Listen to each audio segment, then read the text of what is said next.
اس نے ہمیں سرکار مدینہ راحت قلب و سینہ تاجدار کون و مکان امام المرسلین خاتم النبیین بے نواؤں کے داتا غریبوں کے آقا ملجا ماوا و مولا حضور سیدنا محمد مصطفیٰ احمد مجتبی صلی اللہ علیہ وآلہ وسلم کی امت بابرکت میں پیدا فرمایا۔ معزز حاضرین کرام، اللہ تبارک و تعالی ارشاد فرماتا ہے اہدنا الصراط المستقیم،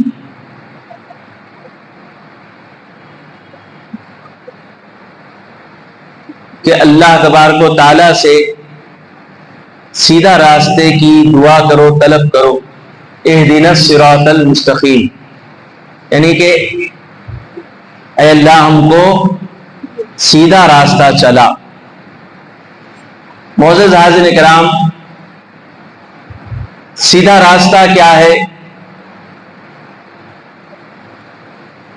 سورۃ الفاتحہ کی یہ آیت کریمہ ہے، ہم اور آپ سبھی جانتے ہیں، اور سورۃ الفاتحہ کی ہر آیات میں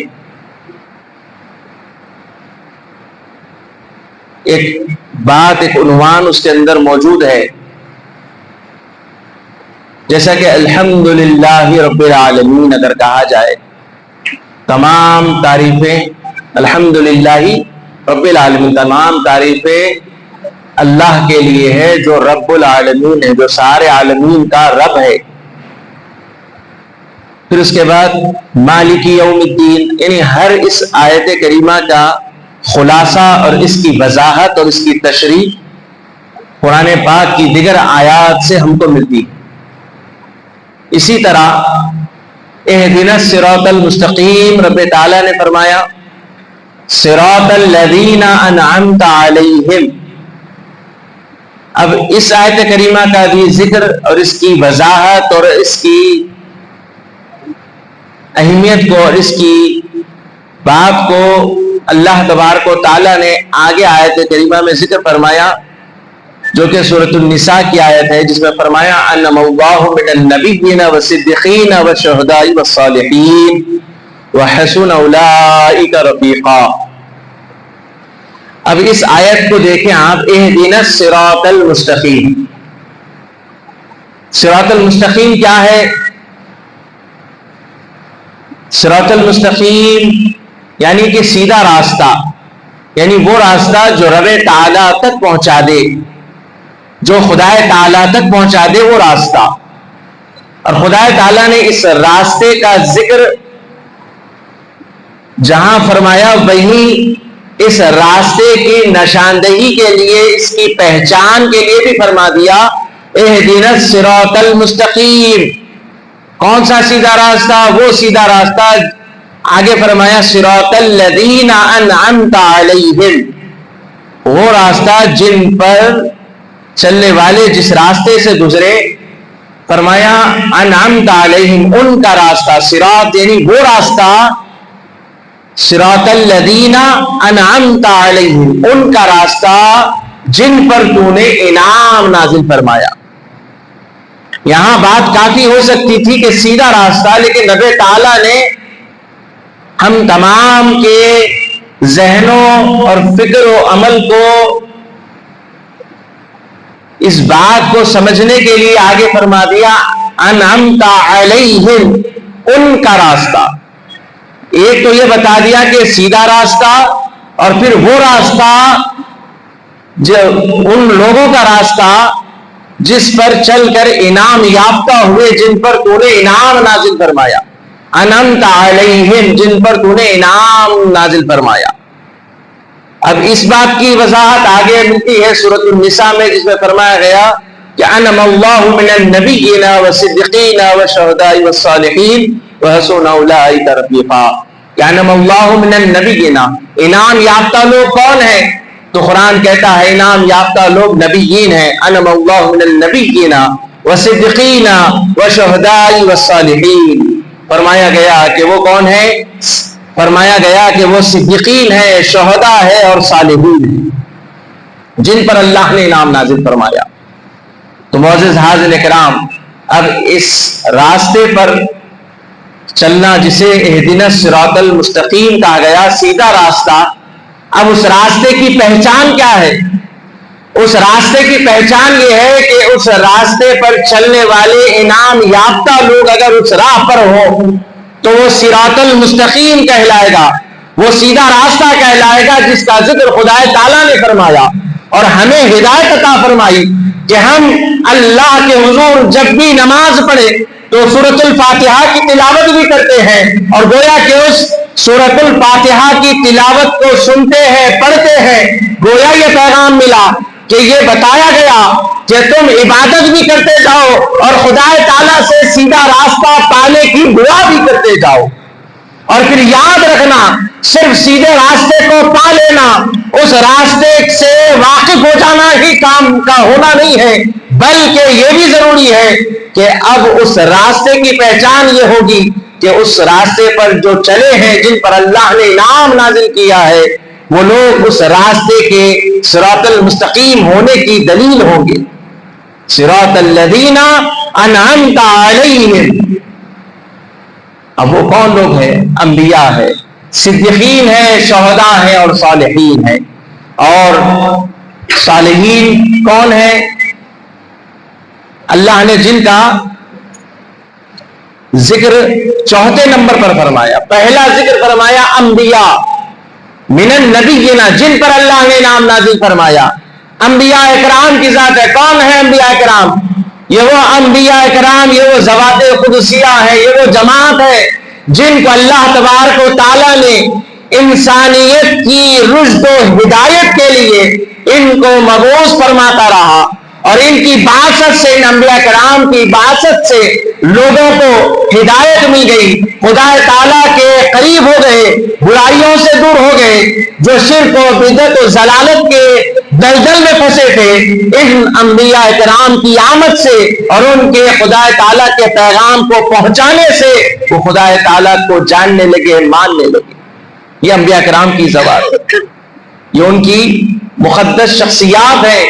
معزز حاضرین کرام، اب صدیقین کون ہیں؟ یہ صدیقین سے مراد یہاں پر صحابہ کرام، اہل بیت العظام کی ذات ہے، جو نبی مکرم صلی اللہ علیہ وآلہ وسلم پر ایمان لائے۔ اور پھر شہداء کون ہیں؟ وہ جو خدا تعالیٰ کی راہ میں اپنی جان کا نذرانہ پیش کرتے ہیں، اپنی جانوں کو قربان کرتے ہیں، وہ شہداء ہیں۔ حاضرین کرام، پھر شہداء جن کا ذکر فرمایا، صالحین فرمایا، یہ کون ہے؟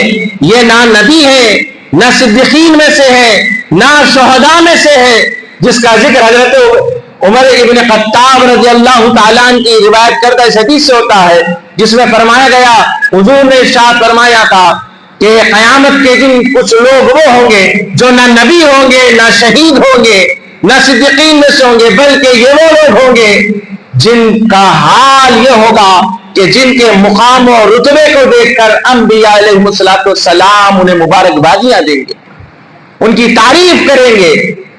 تو پتا چلا کہ یہ صالحین کی جماعت ہے جن کا ذکر اللہ تعالیٰ نے چوتھے نمبر پر کیا ہے۔ اور صالحین کون ہیں؟ آج کے عرف عام میں اگر کہا جائے تو بزرگان دین، اولیاء کاملین، سلف و صالحین، یہ ان تمام کو صالحین میں شمار کیا جاتا۔ ائمہ حق، مجتہدین حق جو ہے، ان کو اولیاء کرام میں شامل کیا جاتا ہے، صالحین کہا جاتا ہے۔ یہ ان صالحین کی جماعت میں سے ہے۔ اور ان تمام کو جو فیوز ملا، جو برکات حاصل ہوئے، وہ سرکار دو عالم علیہ السلام کے جسمانی و روحانی تبرکات سے ان کو فیض ملا ہے۔ کیسے ملا ہے؟ حاضرین کرام، حضور پاک علیہ السلام ہی کا فیض ان کے سلسلوں میں ہوتا ہے۔ ان کی شخصیتوں میں جو فیض ہے، یہ خدا تعالیٰ کے حبیب نبی مکرم صلی اللہ علیہ وسلم کا فیض ہے۔ آپ جتنے بزرگان دین دیکھتے ہیں، یہ جتنے ہیں، یہ وہ لوگ ہیں جنہوں نے خدا تعالیٰ کی عبادت اور آقا علیہ السلام کی اطاعت میں ساری زندگی کو بسر کر دیا۔ یعنی خدا کے احکام پر عمل آوری اور حضور کے سنت مبارکہ پر عمل کرتے رہے. آخری دم تک ان کی زندگیوں کا عالم یہی رہا جو انہیں اللہ کے قریب اور قریب قریب تر قریب کرتا گیا. اور یہ اولیاء کرام میں شامل ہو گئے. یہ اولیاء کرام کے بڑے بڑے رتبوں پر جو فائز ہوئے ہیں, ان تمام کو جو مرتبے ملے, جو رتبے عطا ہوئے, یہ تمام کا تمام خدا کی عبادت اور مصطفیٰ علیہ الصلوۃ والتسلیم کی سنت مبارکہ پر عمل کرنے, پیروی کرنے کی برکت کی نتیجے میں.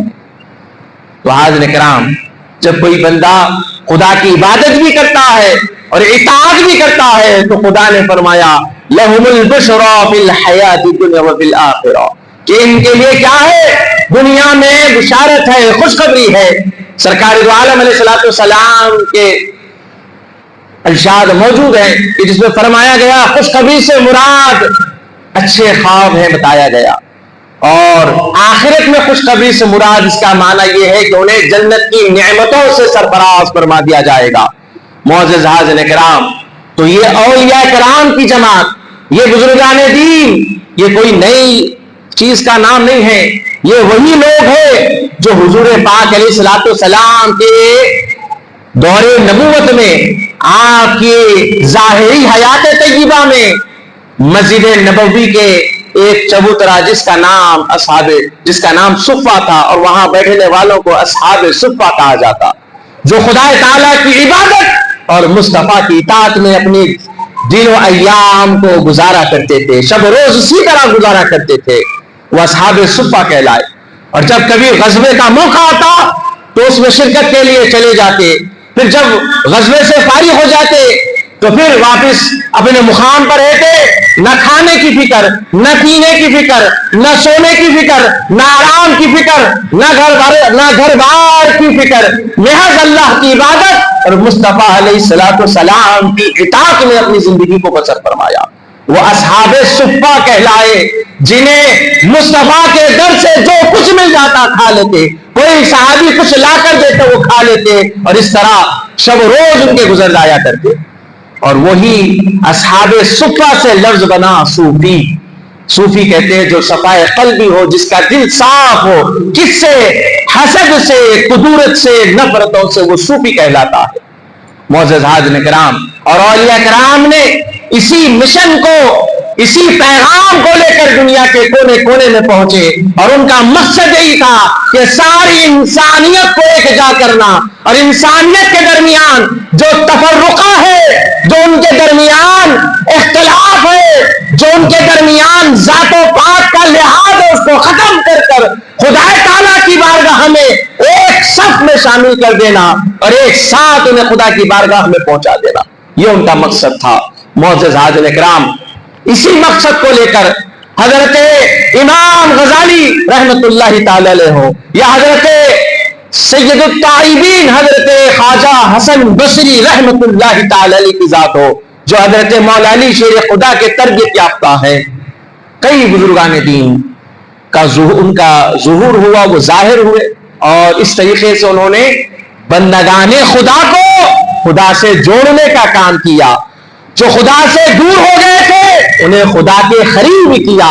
یہ اولیاء کرام کا مشن ہے, یہ اولیاء کرام کا پیغام ہے, یہ ان کی ساری زندگی کا مقصد ہے.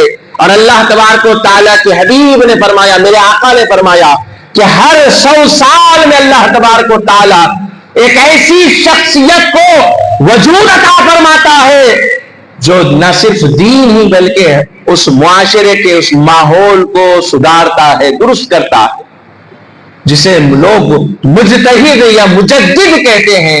اور یہ ہر دور میں ہوئے ہیں, روحانی مجدد بھی ہوئے ہیں, اور اس کے ساتھ ساتھ دینی وہ دیگر ظاہری علوم اور باطنی علوم کے مجدد ہوئے. اور مجدد کی جب بات آتی ہے تو حضرت خواجہ بندہ نواز گس دراز رحمت اللہ تعالی علیہ کو مجدد روحانی کہا جاتا. آپ نے روحوں کو درست کیا, اس لیے کہ جب تک روح درست نہیں ہے جسم سے صحیح اچھے اعمال نہیں ہو سکتے. اور بزرگان دین نے کام یہی کیا, پہلے باطن کو درست کرنے پر کام کیا. انہوں نے یہ دیکھا کہ خدا تعالیٰ کے جو بندے ہیں گمراہ ہو چکے ہیں, خدا تعالیٰ کی عبادت سے دور ہو چکے ہیں, اگر انہیں خدا کے قریب کرنا ہو تو سب سے پہلے ان کے دلوں سے دنیا کی محبت کو نکالنا ہوگا, اور اسی پر کام کیا اور انہیں ذکر خداوندی پر لگا دیا, خدا تعالیٰ کے اسماء الہی کا ذکر انہیں بتا دیا, اس پر انہیں جمع دیا. لہذا اس کا اثر کیا ہوا؟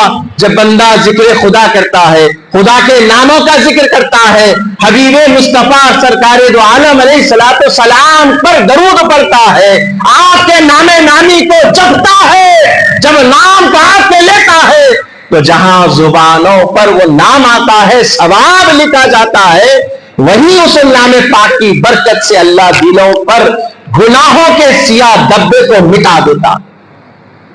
اور یہ حضور کی شان ہے, یاد رکھ لو معزز حاضرین کرام, ہمارے آقا کی شان یہ ہے کہ اللہ نے آپ کے جیسا نہ پہلے پیدا فرمایا, نہ بعد میں کوئی پیدا ہوا ہے, نہ قیامت تک ہوگا کوئی ایسا آپ جیسا پیدا ہی نہیں ہوا. معزز حاضرین کرام, حضور پاک علیہ الصلوۃ والسلام کی دست مبارکہ کی برکت دیکھیں آپ. کیا جو سوال ہوتا ہے نا اولیاء کرام کا جو ہے, یہ کیا معاملہ ہے, کیا ان کا مقصد ہے, یہ کیوں بزرگان دین بیعت کرتے ہیں, یہ کیا ملتا ہے ان کے سلسلوں سے, یہ بزرگان دین اولیاء سے کیا فیض ملتا ہے؟ تو حاضرین کرام, تو آپ کو حضور کی زندگی کے, سیرت کے اس مبارک واقعات کو پڑھنا ہوگا, احادیث کے ان کتابوں کو دیکھنا ہوگا جن میں حضور کے جسم اطہر کی برکات کا ذکر آیا ہے. اور برکت کیا ہے؟ برکات تو اس کی جمع ہے, ایک سے زائد کا نام ہے. برکت کیا ہے؟ برکت یہ ہے جو تھوڑا ہو سب کو اس میں میسر ہو جائے, سب کو اس میں حاصل ہو جائے, وہ برکت کہلاتا. اور آقا علیہ الصلوۃ والسلام کی ذات مبارکہ سراپا نہ صرف برکت بلکہ برکات کا مجموعہ تھی. اور کیسا یہ اولیاء میں جو کمال ملا, یہ بزرگان دین کو جو مقام ملا, جو ان کی کرامتیں خود ہیں, یہ حضور کی نبوت اور رسالت کا فیض ہے. ہم الگ نہیں مانتے بلکہ سرکار ہی کی عطا ہے یہ فیض مصطفیٰ علیہ الصلوۃ والسلام. اگر کوئی ہمارے شیخ عبد القادر جیلانی غوث سمدانی ان کے کرامتوں کو اگر سمجھتا ہے کہ یہ تو من گھڑت ہے نعوذ باللہ, تو پہلے چیز تو یہ ہے کہ اسے دعوت دیتا ہوں کہ تو قرآن کو پڑھ لے بابا, آپ قرآن کو پڑھ لو, قرآن پاک کی ان آیات کو دیکھو جن میں اللہ نے گزشتہ پچھلی امتوں کے ولیوں کی کرامتوں کا ذکر فرمایا. سورہ یاسین اٹھائیے, سورہ یوسف اٹھائیے, اس میں ولیوں کا ذکر ہے, اولیاء کا ذکر ہے. پھر اس کے علاوہ اصحاب کہف 3 سورے میں نے آپ کے سامنے رکھی, جائیے دیکھیے. یہ ہو گئی بات. دوسری چیز کہ حضور پاک علیہ الصلوۃ والسلام کے مبارک ذات کے معجزے ہوئے, اور اسی معجزے کا صدقہ یہ ہے کہ کرامتوں کا ظہور ہوا. سارے اولیاء کو جو فیض ملا یہ ہمارے نبی سردار الانبیاء کی عطا سے ان کو یہ مقام اور رتبے عطا. اور حضرت غوث پاک رضی اللہ تعالیٰ نے اگر مردے کو زندہ کیا تو یہ بھی حضور کے معجزے اور رسالت کی فیض سے ہوا. اسی طرح حضرت خواجہ اجمیری خواجہ اعظم غریب نواز رضی اللہ تعالیٰ, اور آپ کی کرامت جو مشہور ہے, سارا اناج ساگر کوزے میں سما گیا, اور یہ سما جانا یہ حضور کی رسالت اور نبوت کا فیض ہے. کرامت بے شمار ہے ان بزرگان دین کی. تو یہ فیض کیسے حاصل ہوا؟ تو یہ وابستگی ہے, یہ ان کا تعلق ان کے پیر سے ہے. یہ تعلق ہوتا ہوا حضرت مولا علی شیر خدا تک پہنچتا ہے, اور وہاں سے سرکار تک. یہ نسبت ہے, یہ شجرہ ہے, یہ تعلق ہے, یہ سلسلہ ہے, اور یہ فیض بزرگوں کو عطا ہوتا ہے. نگاہ مصطفیٰ پر جب کسی پر پڑتی ہے تو نہ صرف ظاہر سنور جاتا ہے بلکہ باطن بھی سنور جاتا ہے. نہ صرف دنیا سنورتی ہے, آخرت بھی سنور جایا کرتی ہے. کیسے سنورتی ہے؟ دلیل ہے کیا؟ جی ہاں ہے, دلیل ہے. کیا آقا نے کسی کو ایسا کمال اور برکت آقا سے کسی کو حاصل ہوئی دلیل ہے کیا کہ کسی صحابی کو ایسی کرامت حاصل ہوئی؟ جی ہاں ہوئی. ایک صحابی ہے جن کا نام حضرت حنظلہ رضی اللہ تعالی عنہ. کیا نام ہے بولیے؟ حضرت حنظلہ. کیا کرامت تھی ان کی؟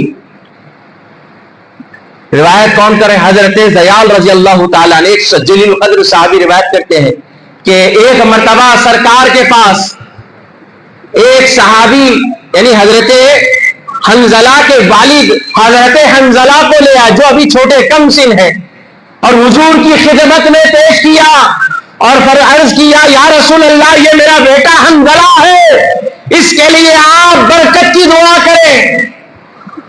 تو سرکار دو عالم علیہ الصلوۃ والسلام نے حضرت حنظلہ کے سر پر ہاتھ رکھا. اب ذرا سوچو، ہاتھ رکھا تو اس کے بعد کیا ہوا؟ اور ہاتھ رکھ کر آقا نے فرمایا اے اللہ اس حنظلہ کو برکتیں عطا فرما. سبحان اللہ. کیا فرمایا میرے آقا نے؟ برکتیں عطا فرما. حضرت حنظلہ رضی اللہ تعالیٰ عنہ کہتے ہیں کہ جب آقا علیہ الصلوۃ والسلام نے جب سر پر ہاتھ رکھا دعا دی، اب اس کے بعد ہوا یہ کہ حضرت زیال رضی اللہ تعالیٰ عنہ آگے کی بات روایت کرتے کہتے ہیں کہ جب کبھی حضرت حنظلہ کے پاس وہ شخص یا وہ بکری جس کے چہرے پر یا ہاتھوں پر سوجن آ جایا کرتی، ورم آ جاتا، چہرہ یا ہاتھ پھول جایا کرتا، وہ حضرت حنظلہ کے پاس آتے اور حضرت حنظلہ رضی اللہ تعالیٰ اپنے ہاتھ پر لعاب مبارک اپنا جمع کرتے، یعنی اپنا تھوک مبارک ہاتھ پہ لیتے اور پھر اپنے سر پر ملتے اور وہ پھر وہی ہاتھ کسی بکری کے تھنوں پر یا اس کے در کی جگہ پر رکھتے یا کسی شخص کے چہرے یا ہاتھ کے سوجن کی جگہ پر، ورم کی جگہ پر رکھتے تو وہ ایک اسی وقت اس سے ان کو آرام ہو جایا کرتا. اور کیا کہتے ہیں؟ بسم اللہ اسرید رسول اللہ. کہتے کہ یہ دعا پڑھتے اور ہاتھ رکھتے تو ان کو اس سے شفا یاب ہو جایا. یہ برکت ایک مرتبہ آقا نے ہاتھ رکھا حضرت حنظلہ کے سر پر اور یہ انہیں کرامت مل گئی آقا کے صدقے، آقا کی عطا سے کہ جب کبھی کوئی ان کے سامنے ورم جس کے چہرے ہاتھ پر ہوتا، آپ اس پر اپنا ہاتھ پھیرتے تو شفا یاب ہو جاتا، اس کی سوجن اور ورم ختم ہو جاتا، اس کی درد و تکلیف ختم ہو جایا کرتی. یہ آقا کا ہاتھ مبارک ہے، یاد رکھو. میرے اور آپ کے نبی کی شان ہے، اللہ تبارک و تعالیٰ نے عطا فرمائی میرے آقا کو. یہی نہیں بلکہ حضرت نبی پاک علیہ الصلوۃ والسلام کی بارگاہ میں ایک صحابی جن کا نام حضرت قتادہ بن نعمان رضی اللہ تعالیٰ عنہ ہے، وہ حضور کی خدمت میں رہے. رات ہو چکی، تاریکی ہو چکی، کافی رات ہو چکی، یہاں تک کہ بارش کا بھی موقع تھا، ہوائیں چل رہی ہیں، بارش ہو رہی ہے.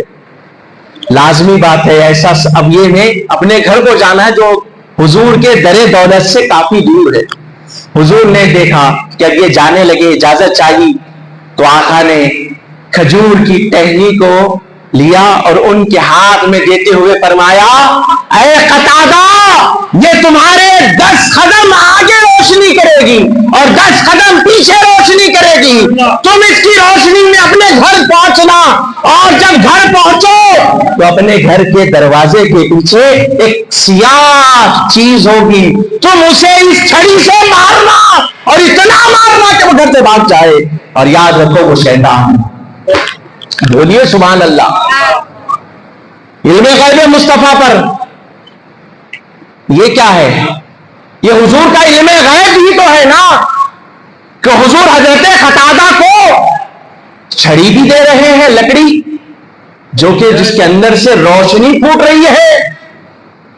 پھر یہی نہیں، آگے بات اور بھی ہے، پتا بھی دے رہے ہیں کہ تم گھر کو پہنچو گے دروازے کے پیچھے ایک سیاہ چیز ہوگی جو شیطان ہوگا، اسے مارنا.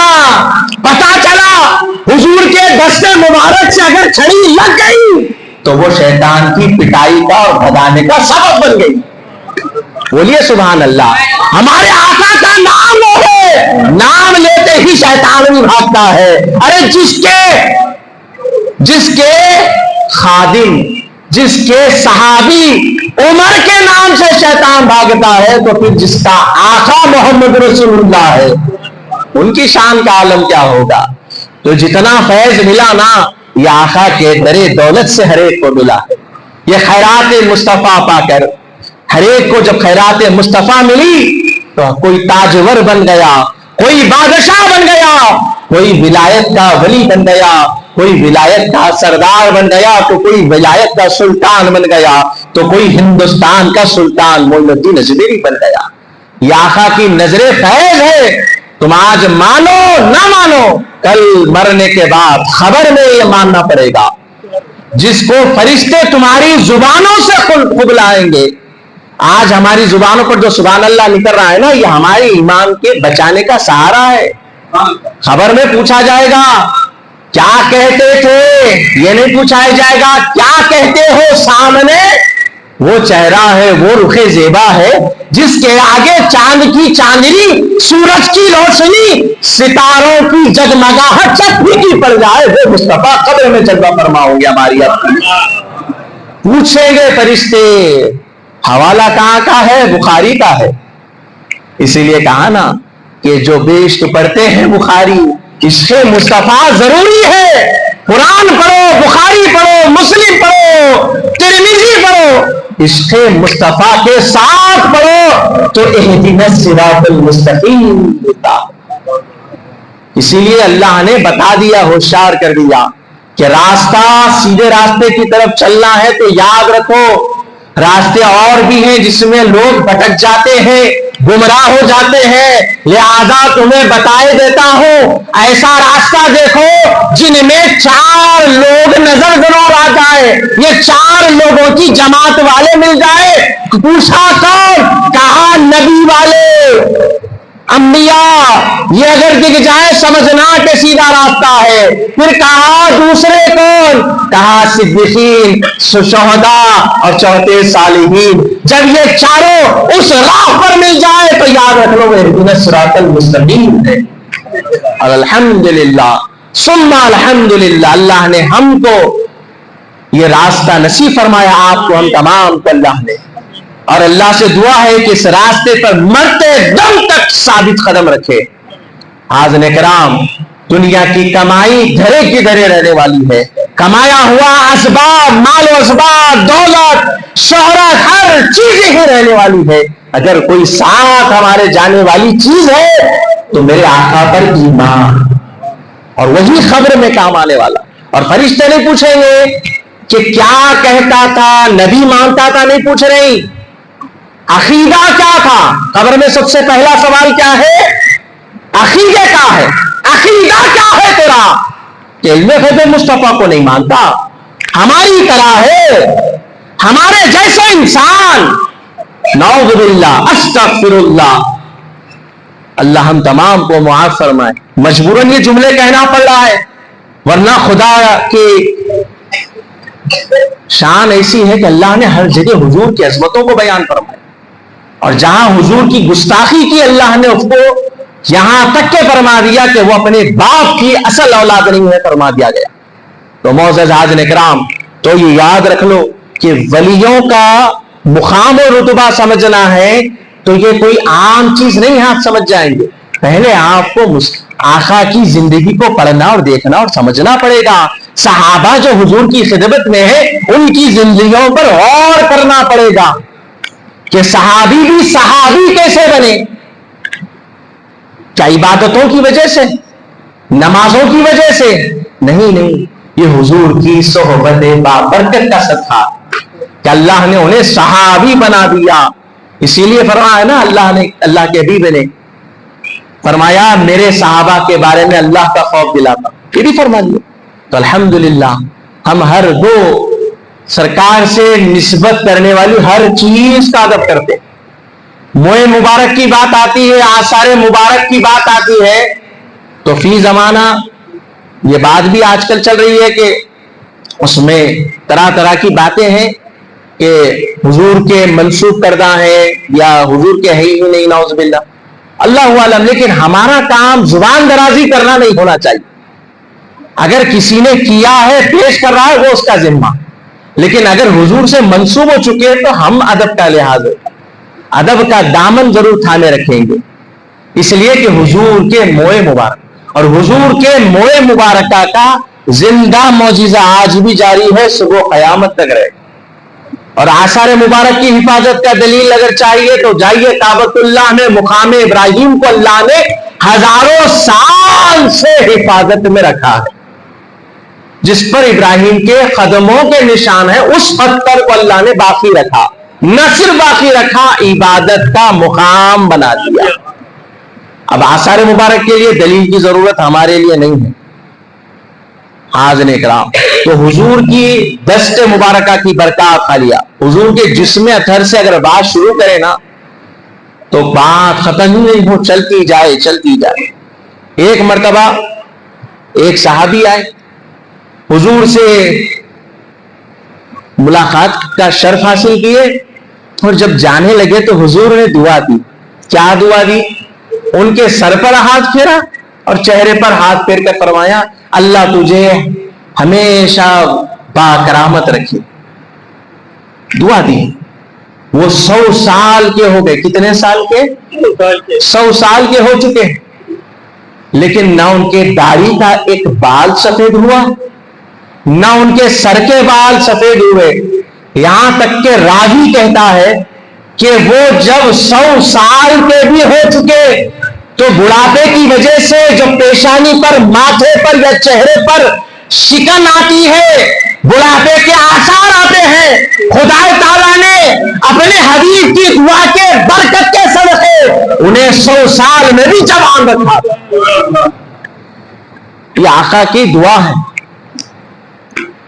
صرف دعا، چہرے سر پر ہاتھ پھیرا تو داڑھی سفید ہوئی، نہ سر کے بال. اب یہ داڑھی کے بال کئی کو سفید ہوتے، اس کے پیچھے تو ہر ایک کو معلوم ہے، زیادہ تر تو نہیں معلوم، لیکن مرض ہے اس کے پیچھے. امراض کا جو ہے معاملہ ہے، جسمانی نوش و نما ہے، یا پھر یہ بھی فرمایا گیا، قول اقوال موجود ہے، جب داڑھی کے بال یا سر کے بال سفید ہو جائیں تو مطلب یہ ہے کہ یہ خاصد ہے، پیغام دینے آئے ہیں کہ اب تمہیں جانے کا وقت ہو چکا ہے، تیار رہو. یعنی اب جتنا رہ لیے. اور خدا قیامت کے دن پوچھے گا تیرے پاس خاصد نہیں آئے تو پوچھیں گے کہ کون سا خاصد تھا کہ جو سفیدی تھی. تو معزز حاضرین کرام، تو کہنے کا مقصد یہ ہے کہ پہلے ہمیں خدا تک پہنچنا ہو یا خدا والوں تک پہنچنا ہو، خدا تک پہنچنا ہو یا خدا والوں تک پہنچنا ہو، ان دونوں کے بیچ میں جو ذات ہے ان سے ہمارا تعلق اگر صحیح ہوگا تو ہم ہر دو مقام پر کامیاب ہو. ہماری دنیا بھی کامیاب ہے، آخرت بھی کامیاب. اور وہ سب سے پہلا زینہ ہے ادب کا، عشق کا، محبت کا.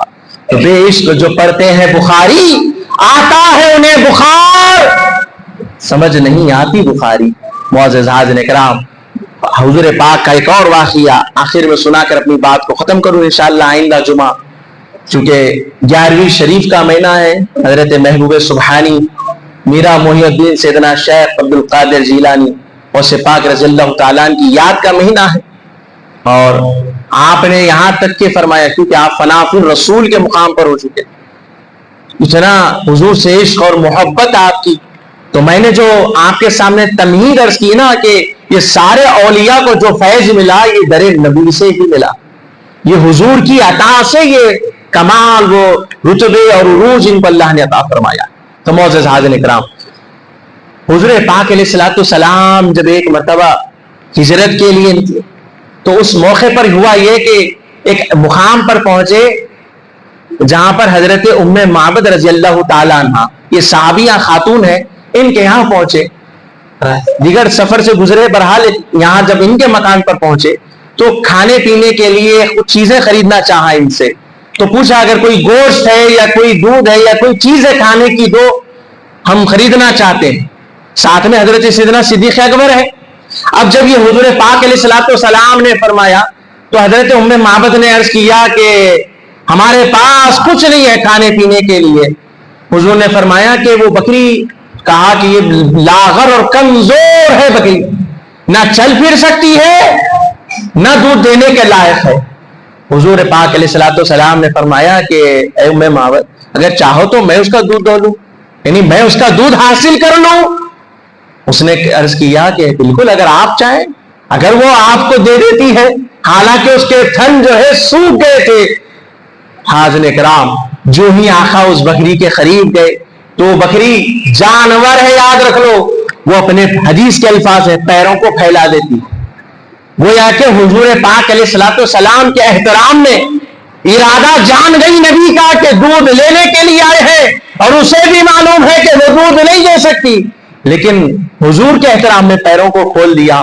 حضور نے اپنے دست مبارکہ کو جیسے اس کے تھنوں پر پھیرا، بسم اللہ کہتے ہوئے، تو یکا یک بکری قوت والی ہو گئی، اور اس کے جو خالی سوکھے تھن تھے وہ سارے کے سارے دودھ سے بھر گئے۔ اتنے میں آپ نے اس خاتون کو آواز دی، کہا ایک بڑا سا برتن لے آؤ۔ آقا علیہ الصلوۃ والسلام کی خدمت میں دیا گیا، آقا نے وہ برتن اس بکری کے نیچے رکھا، اور آپ کے دست مبارک لگنا ہی کیا تھا کہ وہ دودھ تھنوں سے باہر آنا شروع ہوا۔ وہ بڑا سا برتن، راوی کہتے ہیں کہ وہ سارا کا سارا بھر گیا۔ آقا نے اس دودھ کو وہاں جتنے لوگ تھے سب کو تقسیم کیا، سب پیتے گئے۔ آخر میں آقا نے دودھ نوش فرمایا، اور اس کے بعد پھر اس بکری کے تھنوں کے نیچے پھر اس برتن کو، بڑے سے برتن کو رکھا، اور حاضرین کرام پھر اس تھن پر جیسے ہی ہاتھ پھیرا پھر سے دودھ ایسا جاری ہوا، راوی کہتا ہے یہاں تک کہ جھاگ آ گیا۔ اس کے بعد اب وہ دودھ جو ہے حضرت ان کے پاس ہی چھوڑ دیا نشانی کے طور پر، حضور وہاں سے نکل۔ اس کے بعد ان کے شوہر وہ آتے ہی انہوں نے دیکھا کہ بکری اچھی ہو گئی، اور بکری کے تھن بھرے بھرے نظر آ رہے ہیں، دودھ کا برتن دیکھا، پوچھا کہ میری زوجہ بتائیے کہاں سے ہوا، کیا ہوا؟ کہنے لگی کہ محمد عربی آئے تھے، انہوں نے ہماری بکری کو نہ صرف اچھا کر دیا بلکہ دودھ دینے والی ہو گئی، ہم نے خوب سیر ہو کر دودھ پیا، آؤ تم بھی اس دودھ سے فیض یاب ہو جاؤ۔ چنانچہ وہ دودھ پی لیتے ہیں، پھر اپنی بیوی کو کہتے ہیں میں محمد رسول اللہ کی بارگاہ میں جاؤں گا اور میں بھی اسلام قبول کر لوں گا۔ وہ دونوں اسلام قبول کر لیتے ہیں۔ اب بات یہی ختم نہیں ہوئی، آقا کے ہاتھوں کی دست مبارکہ کی برکت تو دیکھو۔ وہ کہتی ہیں ام معبد رضی اللہ تعالیٰ عنہ کہ حضور پاک علیہ الصلوۃ والسلام پردہ فرما گئے، پھر حضرت ابوبکر صدیق کے 2.5 سال خلافت کے آئے، حضرت عمر فاروق کے خلافت کے اواخر تک، یعنی چونکہ عام تقریباً 10-12 سال حضرت عمر فاروق کی خلافت رہی، تو آخر تک بھی وہ بکری دودھ دیتی رہی، یہاں تک کہ اتنے سالوں میں خحت سالی بھی ہوتے رہی، یعنی کھانے پینے کی اشیاء میں، خورد و نوش میں کمی ہوتی رہی، شہر میں دیگر لوگ بھوکے پیاسے رہے، لیکن یہ بکری ایسے بارش نہیں ہو رہی ہے، نہ کھیت و کھلیان ہرے بھرے ہیں، لیکن ایسے موقع پر بھی وہ بکری جس طرح آقا کے دست مبارکہ کی برکت سے دودھ دیتی تھی، اس حضرت عمر فاروق کے دور کے آخر تک بھی ویسے ہی دودھ دیتی رہی۔ یہ حضور کے دست مبارکہ کے معجزے، معزز حاضرین کرام، تو اسی دست مبارکہ سے صحابی کو بھی شرف حاصل ہے، اور اسی دست مبارکہ سے دوسرے تمام اولیاء کرام بزرگان دین کو واسطے سے، نسبتوں سے تعلق ہے۔ اللہ نے اس کا فیض اور اس کا کمال ان بزرگوں کو ہی نہیں عطا فرمایا، بلکہ ان بزرگان دین سے جو جڑتے ہیں، جو تعلق رکھتے ہیں، پروردگار تعالیٰ ان کو بھی اس سے فیض یاب فرماتا ہے، برکتیں عطا فرماتا ہے۔ معزز حاضرین کرام، اور یہاں تک کہ حضور پاک علیہ الصلوۃ والسلام کے یہ تو دست مبارکہ کے مس کرنے کا ہے، صحابہ کا حال یہ تھا، حضور ٹھہرے ہوئے ہیں، بیٹھے ہوئے ہیں، تو حضور کے جسم مبارک کو چھو دیتے، دلیل پوچھ رہے ہیں نا لوگ آج کہ فلاں کہاں ہے، فلاں کہاں ہے۔ صحابہ کا عمل کیا تھا؟ بیٹھے ہوئے سرکار کبھی ہاتھ کو چھین لیا حضور کے، کبھی پیر کو چھین لیا، کبھی حضور حجامت فرما رہے ہیں تو صحابہ جمع ہو گئے، بالوں کو حاصل کر لیا، موئے مبارکہ کو حاصل کر لیا، کبھی حضور وضو کیا ہوا پانی چھوڑ دیتے نہ لوٹے میں بچ جائے، وہ حاصل کر لیتے، ہر چیز کو حضور کے حاصل فرما لیتے اور برکتیں حاصل کرتے۔ تو معزز حاضرین کرام، یہاں تک کہ حضور کے پسینے مبارکہ کو ہر ایک چیز کو، یہاں تک کہ حضور کے جبے مبارکہ کو، یہاں تک کہ حضور کے ازواج مطہرات میں ایک زوجہ ایسی کہ جن کے پاس مریض بیمار لوگ قطار باندھ کر ٹھہرے ہوئے لگی، اور وہ کیا کرتی؟ حضور پردہ کر چکے تھے، حضور کا ایک کرتا تھا ان کے پاس، وہ کیا کرتی؟ حضور کا کرتے مبارکہ کو ایک پانی میں ڈبوتی، وہ کرتے مبارکہ کو پانی سے نکال لیتی، اسے ادب کے مقام پر رکھ دیتی، وہ جو کرتے کا پانی تھا، دھون تھا، اس پانی کو مریضوں کو پلایا۔ تو معزز حاضرین اکرام، جتنی باتیں عرض کیا ہوں، تمام باتوں کا سر بھی ہے، پھیر بھی ہے۔ مطلب کیا؟ مطلب یہ ہے کہ دلیل ہے، روایت ہے، احادیث میں موجود ہے، سیرت کی کتابوں میں موجود ہے، یہ کوئی سنے سنائے قصے نہیں ہے۔ اگر کسی کو لگتا ہے کہ یہ سنے سنائے قصے ہیں تو آن ریکارڈ عرض کر رہا ہوں، آئیے دلیل دینے کے لیے میں حاضر ہوں خدمت میں آپ، لیکن خدا را اپنی زبانوں کو لگام دو، اپنے عقیدوں کی حفاظت کرو۔ بے ادبی آقا کی کرو گے تو غیروں کو موقع ملے گا، غیر ہوشیار ہو جائیں گے، ان کی زبانیں کھلیں گی، ان کی ہمتیں بڑھیں گی۔ آج وہی دورہ ہو رہا ہے، آج ہم آقا کی محبت کو کھل کر بیان نہیں کرتے، حضور کی سیرت کو بیان نہیں کرتے، ہم پر پابندی لگ گئی کہ آئی لو محمد نہیں کہہ سکتے، ہم حضور کی سے محبت کا اقرار نہیں کر سکتے، ہم داڑھی رکھتے ہیں تو تکلیف، ہم ٹوپی پہنتے ہیں تو ہمارا گزرنا چلنا محال ہو۔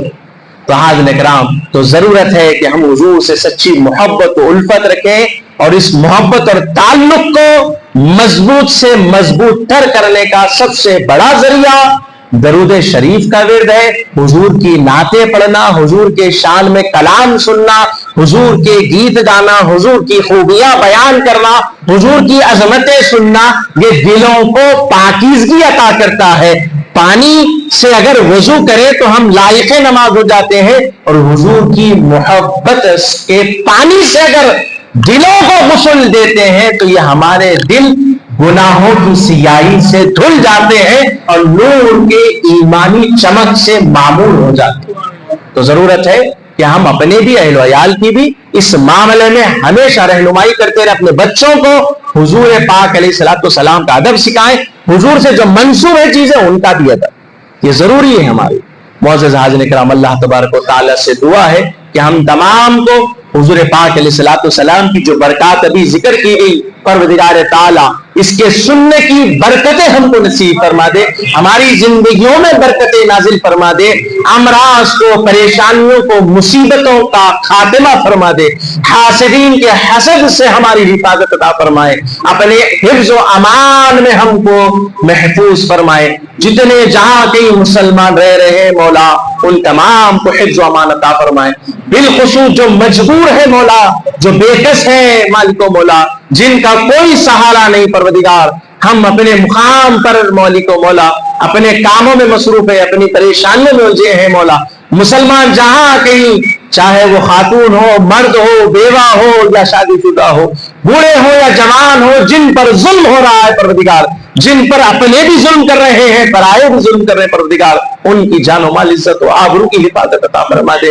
غیر سے مدد عطا فرما دے، ہم تمام کو، سارے عالم کے مسلمانوں کو حفظ و امان نصیب فرما دے، پروردگار تعالیٰ مسلمانوں کی جان و مال، عزت و آبرو کی حفاظت عطا فرما دے، دین اسلام کو سر بلندی نصیب فرما دے، ہم تمام کے حال پر رحم و کرم فرما دے، ہماری دنیا و آخرت کو مالک و مولا سوار دے، ہماری التجاؤں کو اپنی بارگاہ میں جو حضور کے معجزے، حضور کی جو برکتوں کا ذکر کیا گیا ہے، اس کے واسطے وسیلے سے ہماری دنیا میں آخرت میں برکتیں سعادت نصیب فرما دے، ہماری ہر طرح کی دین کی خدمتوں کو اپنی بارگاہ میں شرف قبولیت نصیب فرما کر اس کا اجر و ثواب اور اس کے فیض و برکات ہمیں عطا فرما۔